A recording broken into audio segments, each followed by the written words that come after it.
ಯಾವಾಗ video delete ಆಗುತ್ತೆ ಅನ್ನೋದನ್ನು ಹೇಳೋದಕ್ಕೆ ಸಾಧ್ಯ ಆಗೋದಿಲ್ಲ. ಮೇ ಬಿ ಒಂದು ವಾರ ಇರ್ಬೋದು, ಮೇ ಬಿ ಒಂದು ದಿವಸ ಇರ್ಬೋದು, ಮೇ ಬಿ ಒಂದು ಕ್ಷಣದಲ್ಲಿ ಡಿಲೀಟ್ ಆಗುವಂತಹ ಸಾಧ್ಯತೆಗಳು ಇದೆ. ಸೊ ಆ ಒಂದು ಕಾರಣಕ್ಕೆ ಯಾವಾಗ ನಿಮ್ಮ ಕಣ್ಣ ಮುಂದೆ ಈ ಒಂದು ವಿಡಿಯೋಗಳು ಬರುತ್ತೋ ತಕ್ಷಣ ಈ ಒಂದು ವಿಡಿಯೋವನ್ನು ಸರಿಸುಮಾರು 10 ಜನರಿಗಾದರೂ ಶೇರ್ ಮಾಡುವಂತಹ ಪ್ರವೃತ್ತಿಯನ್ನು ಬೆಳೆಸ್ಕೊಳ್ಳಿ. ಈ ಒಂದು ಪ್ರಕರಣದಲ್ಲಿ ಬೇರೆ ಯಾವುದೇ ಪ್ರಕರಣದ ಬಗ್ಗೆ ನಿಮಗೆ ಈ ಒಂದು ವಿಚಾರವನ್ನು ನಾವು ಕೇಳ್ಕೊಳ್ಳೋದಿಲ್ಲ.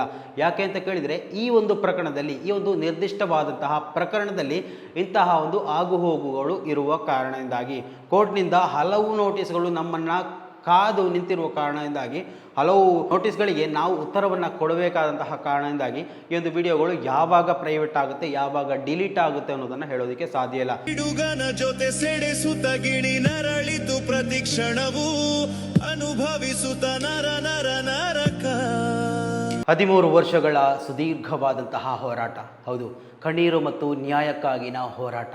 ಕೊನೆಗೂ ಇವಾಗ ಸುಪ್ರೀಂ ಕೋರ್ಟ್ನಿಂದ ಮಹತ್ವದ ಆದೇಶವೊಂದು ಹೊರಗಡೆ ಬರ್ತಾ ಇರುವಂಥದ್ದು.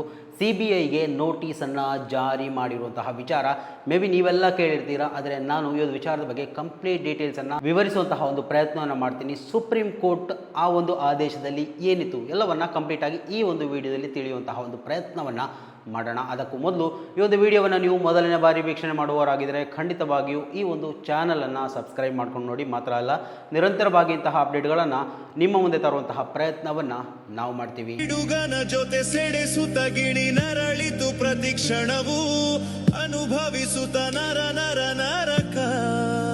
ಹೌದು, 2012ರ ಅಕ್ಟೋಬರ್ ತಿಂಗಳಲ್ಲಿ ಬೆಳ್ತಂಗಡಿಯ ಪಾಂಗಳ ನಿವಾಸಿ ಕಾಣೆಯಾಗ್ತಾಳೆ.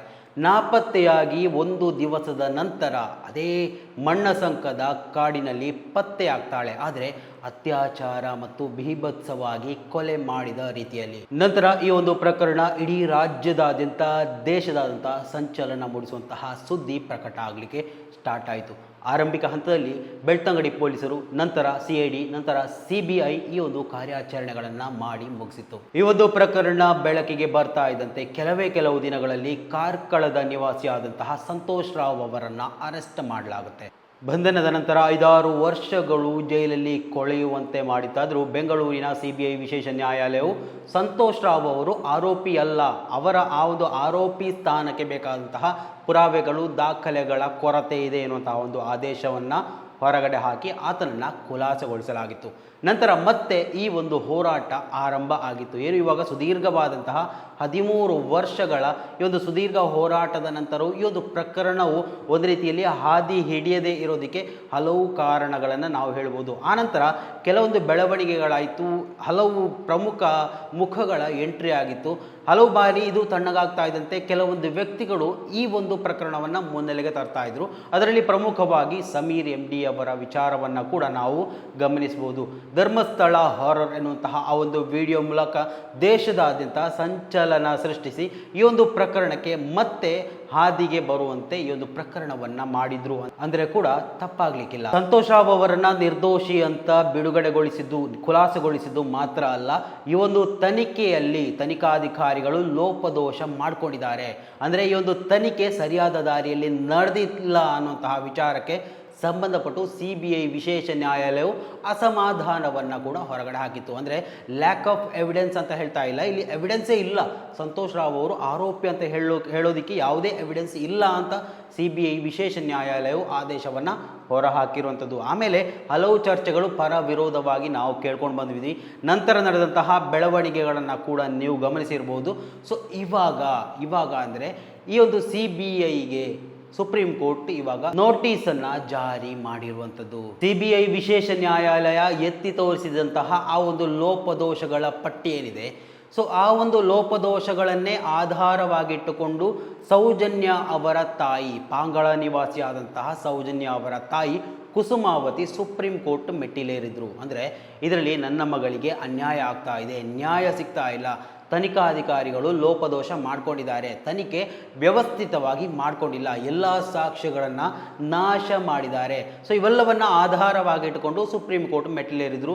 ಹಲವು ತಿಂಗಳುಗಳು ಕಳೆಯಿತು. ಆ ಒಂದು ತಿಂಗಳುಗಳೆಡೆಯಲ್ಲಿ ಹಲವು ವಿಚಾರಗಳು ಈ ಒಂದು ಧರ್ಮಸ್ಥಳ ಪ್ರಕರಣದಲ್ಲಿ ಹಾದು ಹೋದವುಗಳನ್ನು ನೀವುಗಳು ಗಮನಿಸಿದ್ದೇವೆ. ಸೊ ಇವಾಗ ಕೊನೆಯ ಬಾರಿಯಾಗಿ ಸುಪ್ರೀಂ ಕೋರ್ಟ್ ಇವಾಗ CBIಗೆ ವಿಶೇಷ ನೋಟಿಸನ್ನು ಕಳಿಸಿರುವಂಥದ್ದು. ಮಾರ್ಚ್ 23ರಂದು ಕುಸುಮಾವತಿ ಅವರು ಅಂದರೆ ಮತ್ತೆ ಹೇಳ್ತೇನೆ ಸೌಜನ್ಯ ಅವರ ತಾಯಿ ಅವರು ಮೇಲ್ಮನವಿ ಸಲ್ಲಿಸಿದಂತಹ ಆ ಒಂದು ಅರ್ಜಿಯನ್ನು ಮಾರ್ಚ್ 23ನೇ ತಾರೀಕಿಗೆ ಕೈಗೆತ್ತಿಕೊಂಡಂತಹ ಸುಪ್ರೀಂ ಕೋರ್ಟ್ನ ವಿಶೇಷ ಈ ಒಂದು ನ್ಯಾಯಾಲಯ CBIಗೆ ನೋಟಿಸನ್ನು ಜಾರಿ ಮಾಡಿರುವಂಥದ್ದು. ಸುಪ್ರೀಂ ಕೋರ್ಟ್ ಇವಾಗ ಕೆಳ ನ್ಯಾಯಾಲಯದ ತೀರ್ಪನ್ನು ಗಂಭೀರವಾಗಿ ಪರಿಗಣಿಸಿದ ಹಾಗೆ ಕಾಣಿಸ್ತಾ ಇದೆ. ಆ ಒಂದು ನೋಟಿಸಿನಲ್ಲಿ ಅವೆಲ್ಲವನ್ನ ಉಲ್ಲೇಖ ಮಾಡಿಕೊಂಡು CBIಗೆ ನೋಟಿಸ್ ಜಾರಿ ಮಾಡಿರುವಂಥದ್ದು. ಕಳೆದ ಒಂದು ದಶಕಕ್ಕೂ ಹೆಚ್ಚಿನ ಕಾಲದಿಂದ ಬೆಳ್ತಂಗಡಿಯ ಆಸುಪಾಸಿನಲ್ಲಿ ಅಥವಾ ನಮ್ಮ ರಾಜ್ಯದಾದ್ಯಂತ ಇದೇ ಒಂದು ಸ್ಪೆಷಲ್ ಪ್ರಕರಣಕ್ಕೆ ಸಂಬಂಧಪಟ್ಟಂತೆ ಹಲವು ಹೋರಾಟಗಳು ನಡೀತಾ ಇತ್ತು. ಆ ಒಂದು ಹೋರಾಟಗಳಲ್ಲಿ ಪ್ರಮುಖವಾಗಿ ಗುರುತಿಸಿಕೊಂಡಂತಹ ಕೆಲವೊಂದು ವ್ಯಕ್ತಿಗಳನ್ನು ಗಡಿಪಾರು ಮಾಡುವಂಥದ್ದು ಅಥವಾ ಅರೆಸ್ಟ್ ಮಾಡುವಂಥದ್ದು ಅಥವಾ ನೋಟಿಸ್ ಕೊಟ್ಟು ಎಲ್ಲೆಂದರಲ್ಲಿ ಪೊಲೀಸ್ ಸ್ಟೇಷನ್ನಿಗೆ ಅಲೆದಾಡಿಸುವಂಥದ್ದು ಇವೆಲ್ಲ ಪ್ರಕ್ರಿಯೆಗಳು ನಿರಂತರವಾಗಿ ನಡೀತಾ ಇದೆ. ಹಲವು ಅಪ್ಡೇಟ್ಗಳು ಬಂದಿತ್ತು. ಆದರೆ ಕೆಲವೊಂದು ಕಾರಣಾಂತರಗಳಿಂದ ಹಲವು ದಿವಸಗಳಾಯಿತು ಯಾವುದೇ ವಿಡಿಯೋಗಳನ್ನು ಅಪ್ಡೇಟ್ಗಳನ್ನು ನಿಮ್ಮ ಮುಂದೆ ತರುವಂತಹ ಪ್ರಯತ್ನಕ್ಕೆ ಕೈ ಹಾಕೋದಕ್ಕೆ ಸಾಧ್ಯವಾಗಲಿಲ್ಲ. ಪ್ರಮುಖವಾಗಿ ಹೇಳಲೇಬೇಕಾದಂತಹ ಒಂದು ವಿಚಾರ, ಈ ಒಂದು ವಿಷಯಕ್ಕೆ ಸಂಬಂಧಪಟ್ಟಂತೆ ಈ ಒಂದು ಪ್ರಕರಣಕ್ಕೆ ಸಂಬಂಧಪಟ್ಟಂತೆ ಆರಂಭಗೊಂಡಂತಹ ಈ ಒಂದು ಅಪ್ಡೇಟ್ಗಳು ನಿರಂತರವಾಗಿ ಮುಂದಿನ ದಿವಸಗಳಲ್ಲಿಯೂ ಕೂಡ ನಡೀಲಿಕ್ಕಿದೆ. ಆದರೆ ಎಲ್ಲರೂ ಗಮನಿಸಬೇಕು ವೀಕ್ಷಕರು, ನಾವು ಯಾಕೆ ವಿಡಿಯೋ ಮಾಡ್ತಾ ಇಲ್ಲ ಅಥವಾ ನೀವು ಹಲವು ಕಮೆಂಟ್ ಬಾಕ್ಸ್ಗಳಲ್ಲಿ ಏನಾಯಿತು ಸೌಜನ್ಯ ಪ್ರಕರಣ ಅಪ್ಡೇಟ್ಗಳನ್ನು ಯಾಕೆ ನಿಲ್ಲಿಸಿದ್ದೀರಾ ಎನ್ನುವಂತಹ ಪ್ರಶ್ನೆಯನ್ನು ಕೇಳುವಂತಹ ಸಂದರ್ಭದಲ್ಲಿ ನಾವು ನಿಮಗೆ ಕೊಡಬೇಕಾದಂತಹ ಉತ್ತರ, ಹಲವು ವಿಚಾರಗಳಲ್ಲಿ ನೋಟಿಸ್ಗಳು ನಿರಂತರವಾಗಿ ಬರುತ್ತೆ. ಕಳೆದ ಅಂದರೆ ಈ ಒಂದು ತಿಂಗಳಲ್ಲಿ ಸರಿಸುಮಾರು 300ರಿಂದ 500 ವಿಡಿಯೋಗಳನ್ನು ನಾವು ಡಿಲೀಟ್ ಮಾಡಬೇಕಾದಂತಹ ಅನಿವಾರ್ಯತೆ ಬಂದೊದಗಿತ್ತು. ಸೊ ಇವೆಲ್ಲವೂ ಒಂದು ರೀತಿಯಲ್ಲಿ ನಾವು ಅಪ್ಡೇಟ್ ಕೊಟ್ಟಂತಹ ವಿಡಿಯೋಗಳು. ಆ ಒಂದು ವಿಡಿಯೋಗಳಿಗೆ ತಾತ್ಕಾಲಿಕವಾಗಿ ಕೋರ್ಟ್ಗಳಿಂದ ಬ್ಲಾಕನ್ನು ತರ್ತಾರೆ, ಅಂದರೆ ಇಂಜಂಕ್ಷನ್ ಆರ್ಡರನ್ನು ತರ್ತಾರೆ. ನಾವು ಅದನ್ನು ಡಿಲೀಟ್ ಅಥವಾ ಪ್ರೈವೇಟ್ ಮಾಡಬೇಕಾದಂತಹ ಸಂದಿಗ್ಧ ಪರಿಸ್ಥಿತಿ ಎದುರಾಗುತ್ತೆ. ಸೊ ಆ ಒಂದು ಕಾರಣಕ್ಕೆ ಮುಂದಿನ ವಿಡಿಯೋಗಳನ್ನು ಹಾಕುವಾಗ ಈ ಒಂದು ವಿಚಾರಗಳಲ್ಲಿ ನಾವು ಕಾನೂನಿನ ಅಡೆತಡೆಗಳನ್ನು ನೋಡಬೇಕಾಗುತ್ತೆ. ಸೊ ಹಲವು ವಿಚಾರಗಳನ್ನು ಗಮನಿಸಿಕೊಂಡು ಬೇಕಾಗುತ್ತೆ ಈ ಒಂದು ವಿಚಾರದ ಬಗ್ಗೆ ವಿಡಿಯೋನ ಮಾಡಬೇಕಾದದ್ದು. ಸೊ ವೀಕ್ಷಕರಾಗಿ ನೀವು ಮಾಡಬೇಕಾದಂತಹ ಕೆಲಸ ಏನಪ್ಪ ಅಂದರೆ, ನಾವು ಹಾಕುವಂತಹ ಪ್ರತಿಯೊಂದು ವಿಡಿಯೋಗಳನ್ನು ತತ್ಕ್ಷಣ ಅಂದರೆ ಯಾವಾಗ ವಿಡಿಯೋ ಡಿಲೀಟ್ ಆಗುತ್ತೆ ಅನ್ನೋದನ್ನು ಹೇಳೋದಕ್ಕೆ ಸಾಧ್ಯ ಆಗೋದಿಲ್ಲ. ಮೇ ಬಿ ಒಂದು ವಾರ ಇರ್ಬೋದು, ಮೇ ಬಿ ಒಂದು ದಿವಸ ಇರ್ಬೋದು, ಮೇ ಬಿ ಒಂದು ಕ್ಷಣದಲ್ಲಿ ಡಿಲೀಟ್ ಆಗುವಂತಹ ಸಾಧ್ಯತೆಗಳು ಇದೆ. ಸೊ ಆ ಒಂದು ಕಾರಣಕ್ಕೆ ಯಾವಾಗ ನಿಮ್ಮ ಕಣ್ಣ ಮುಂದೆ ಈ ಒಂದು ವಿಡಿಯೋಗಳು ಬರುತ್ತೋ ತಕ್ಷಣ ಈ ಒಂದು ವಿಡಿಯೋವನ್ನು ಸರಿಸುಮಾರು 10 ಜನರಿಗಾದರೂ ಶೇರ್ ಮಾಡುವಂತಹ ಪ್ರವೃತ್ತಿಯನ್ನು ಬೆಳೆಸ್ಕೊಳ್ಳಿ. ಈ ಒಂದು ಪ್ರಕರಣದಲ್ಲಿ ಬೇರೆ ಯಾವುದೇ ಪ್ರಕರಣದ ಬಗ್ಗೆ ನಿಮಗೆ ಈ ಒಂದು ವಿಚಾರವನ್ನು ನಾವು ಕೇಳ್ಕೊಳ್ಳೋದಿಲ್ಲ.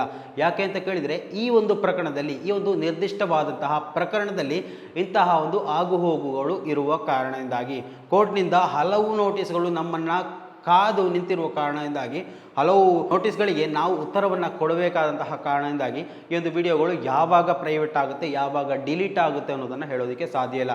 ಮೇ ಬಿ ಈ ಒಂದು ವಿಡಿಯೋ ಹೊರಗಡೆ ಬಂದ ಆ ಒಂದು ಕ್ಷಣದಲ್ಲೇ ನಮಗೆ ನೋಟಿಸ್ ಬರುವಂತಹ ಸಾಧ್ಯತೆಗಳು ಇದೆ.